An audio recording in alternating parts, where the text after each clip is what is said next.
I'm Barbara Ellen Dix, and I am a craftsperson here in Decatur. And this morning I would like to speak to you, our Junior Chamber of Commerce, on the critical importance of crafts in our culture. You know, before I discovered crafts, I suffered from clinical depression and had no self-esteem.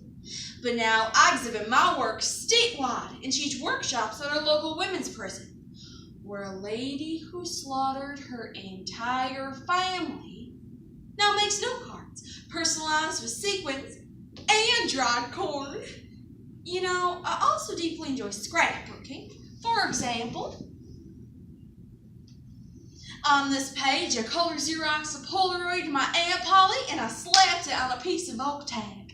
And I surrounded the image with heart-shaped lace doilies and a silk ribbon worked out to spell Aunt Polly. I've also included some ticket stubs from a movie we saw together in a tiny burlap sack containing one of her kidney stones. This page can tell you Aunt Polly's entire life story, and I don't even like her. Barbara Ellen Dix is a craftsperson who struggles with the death of her gay son. She tries to find meaning in her loss, but with a little bit of time and a whole lot of sequence, Barbara finally heals. In Crafty by Paul Rudnick.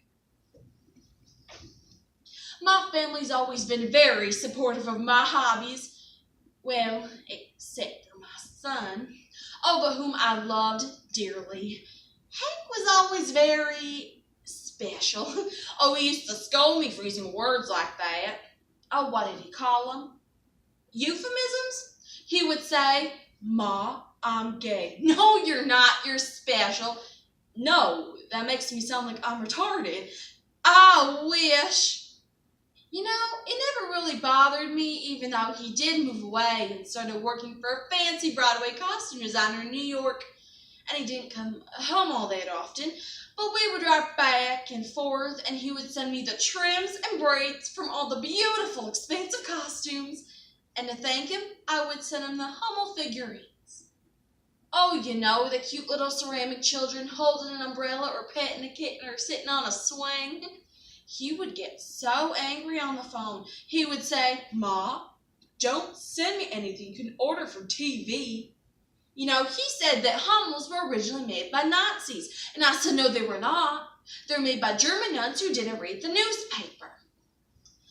I just like to see the picture of all the Hummels lined up in his New York studio apartment to remind him of where he came from. And I told him if homosexuality is genetic, then maybe so is home shopping.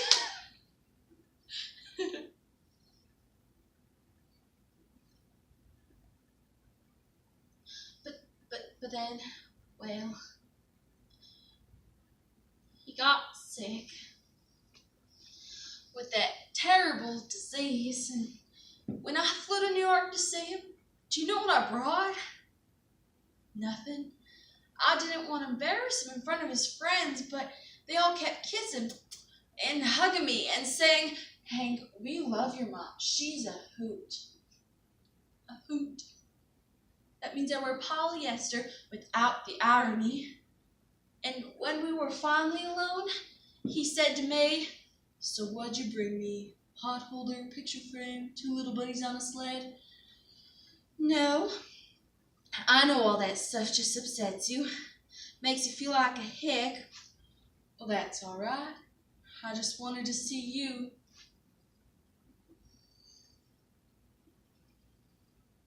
And I stayed there until, well, let's just use one of those euphemisms, till he passed on. Maybe that's why euphemisms got invented. Not because people are ashamed, but because they hated the real word too much. And I hated that word. And I hated that disease for the longest time, because I just went to work and I came home and I didn't touch a thing, not a needle, not a bobbin, because I could not bring color or beauty into this world. I was just too sad. But then one day I saw on television that quilt, all spread out in Washington, right in front of the Capitol, over 72,000 squares, each for a different man, woman, or child. And I took all those fancy trims and laces and bugle beads that Hank had sent me, and I went over to Newberry's, and I got a rectangle of hot pink felt. And I wrote his name in embroidered script, and I stitched on one of his t-shirts that said, "No one knows I'm gay." Only I changed it so it said, "No one knows I'm from Decatur."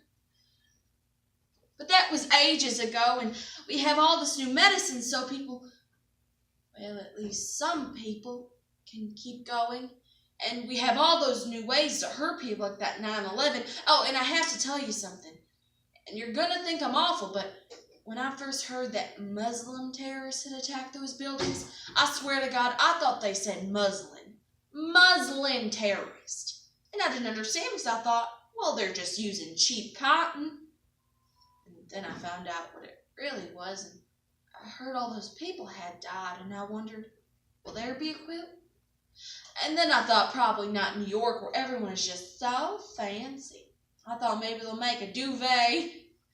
And about a year or so later, I went back to New York because I was a finalist in a cake decorating competition. It was cutthroat. And I just couldn't go downtown because it was so terrible. That's where Hank had lived. So I walked over from the Marriott to Central Park, and they were having this, now I didn't know what to call it, but people said it was an installation by some French artist.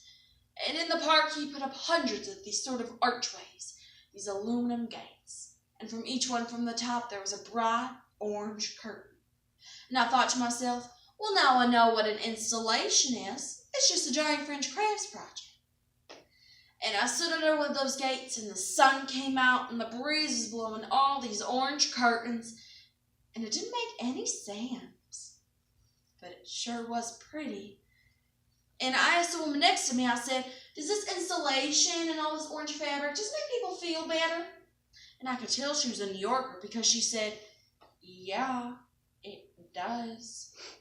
And I hadn't really talked about him in so long, especially not to a stranger, but I stood under one of those gates, and I told her about Hank, and I asked if she was in the city on 9/11, and she said yes. And I asked if she lost anyone, and she said yes. And it's strange because when I got back to Decatur, I started to feel a little cheerier for the first time in years. Oh, and I've started to make these sock monkeys, and I bring them to the local hospital, and I hang them on the patient's IV stand. You know, I don't know if I believe in God anymore, but I do believe in cute. I believe in glue, and I believe in hot pink felt.